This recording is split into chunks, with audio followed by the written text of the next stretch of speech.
اعوذ باللہ من الشیطان الرجیم بسم اللہ الرحمن الرحیم۔ پیارے بچوں، السلام علیکم ورحمۃ اللہ وبرکاتہ۔ بچوں، پرسوں ہم نے ولی محمد نذیر اکبر آبادی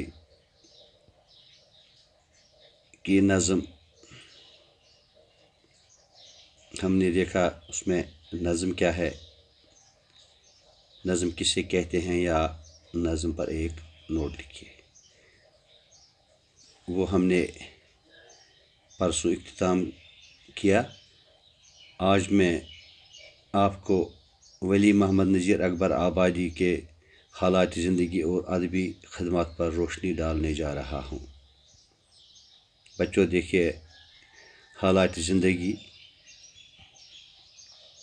ولی محمد نام اور نذیر تخلص۔ آپ 1740 عیسوی میں دہلی میں پیدا ہوئے۔ آپ کا بچپن اور جوانی دونوں دلی میں گزرے اور بہت ناز و نعمت سے پرورش پائی۔ احمد شاہ ابدالی نے جب دہلی پر حملہ کیا تو نذیر دلی سے آگرہ منتقل ہوئے اور وہاں تاج گنج میں مقیم ہوئے۔ نذیر نے ابتدائی تعلیم گھر پر ہی حاصل کی، فارسی زبان سیکھی۔ ان کے فارسی اشعار کے مطالعے سے ان کی فارسی زبان پر دسترس کا پتہ چلتا ہے۔ وہ عربی زبان سے نہ صرف واقف تھے بلکہ دونوں زبانوں کے ماہر اور عالم تھے۔ وہ آزاد طبیعت کے مالک تھے اور تنگ نظری اور تعصب سے پاک تھے۔ وہ عوام کے بہت ہی نزدیک تھے، عوام کی رنگ رلیوں میں شامل ہوتے۔ انہیں سب کے تہواروں سے یکساں طور پر دلچسپی تھی۔ انہیں جو کچھ نظر آیا اس سے اپنی کسوٹی پر پرکھ کر اشعار میں ڈالا۔ زندگی میں سب سے پہلے پڑھانے کا پیشہ اختیار کیا اور اسکول ٹیچر کی حیثیت سے کام کرنے لگے۔ آپ نے عمر کا زیادہ حصہ کھیل کود اور سیر و تفریح میں گزارا۔ 1830 میں آگرہ میں انتقال کیا۔ یہ تھے ولی محمد نذیر اکبر آبادی کی حالات زندگی۔ اب ہم اس کی شاعرانہ خصوصیات پر نظر ڈالیں گے۔ نذیر اکبر آبادی کی شاعری میں ہندوستان کی زندگی اور وہاں کی تہذیب و روایات چھائی ہوئی ہیں۔ ان کے کلام کو پڑھ کر ہندوستان کی معاشرت اور رسم و رواج کا پتہ لگایا جا سکتا ہے۔ ان کے یہاں مختلف ہندوؤں اور مسلمانوں کے تہواروں، لوگوں کے رہن سہن اور طرز معاشرت کا پتہ لگتا ہے۔ انہوں نے غزل بھی کہی، لیکن ان کا اصلی رنگ ان کی نظموں میں نظر آتا ہے۔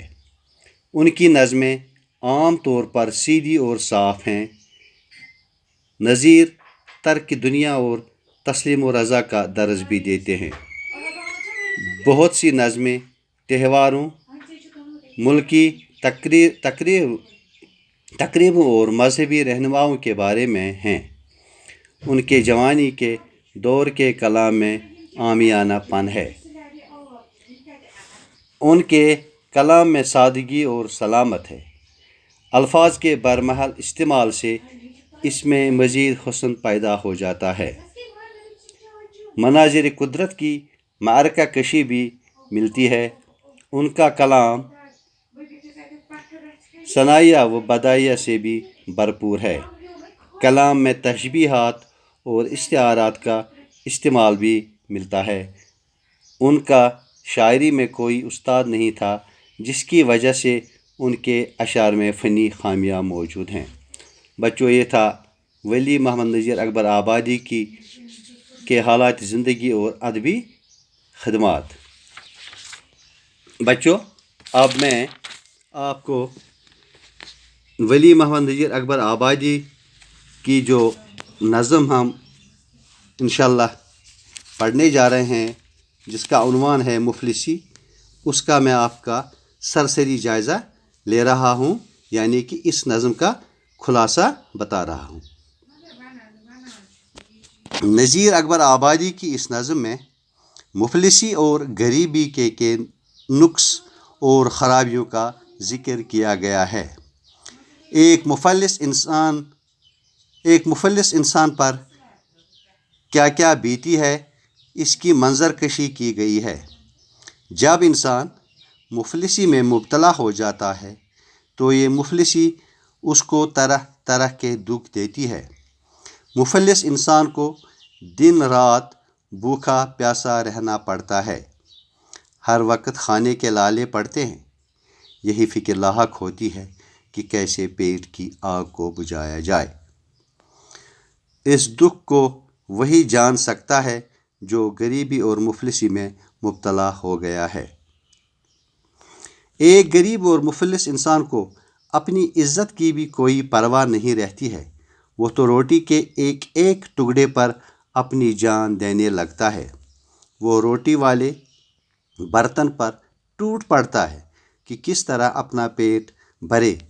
وہ سوچتا ہے کہ اس وقت کھانا مل رہا ہے، کیا معلوم دوسرے وقت کی روٹی ملے یا نہیں۔ انسان کتنا ہی شریف، ایماندار اور نیک کیوں نہ ہو، لیکن مفلسی کی وجہ سے کوئی اس کو گدھا کہتا ہے اور کوئی گدھا کہتا ہے اور کوئی بیل کہہ دیتا ہے، چنانچہ کوئی اس کی عزت اور احترام نہیں کرتا۔ مفلس کے کپڑے پھٹے ہوئے ہوتے ہیں اور بال گرد و غبار میں اٹکے ہوئے ہوتے ہیں، اس کا منہ خشک ہوا ہوتا ہے، دانت پیلے ہوتے ہیں اور وہ میلا کچلا ہوتا ہے، اس کی شکل قیدیوں کی جیسی بن گئی ہوتی ہے۔ شاعر خدا سے دعا کرتے ہیں کہ دنیا میں بادشاہ سے لے کر فقیر تک کوئی مفلسی کا شکار نہ ہو۔ خدا سب کو مفلسی جیسی لعنت سے بچائے۔ یہ تو اس نظم مفلسی کا خلاصہ تھا۔ کل میں انشاءاللہ اسی نظم مفلسی کا تشریح لے کر دوبارہ آپ کے سامنے حاضر ہو جاؤں گا۔ تب تک کے لیے خدا حافظ۔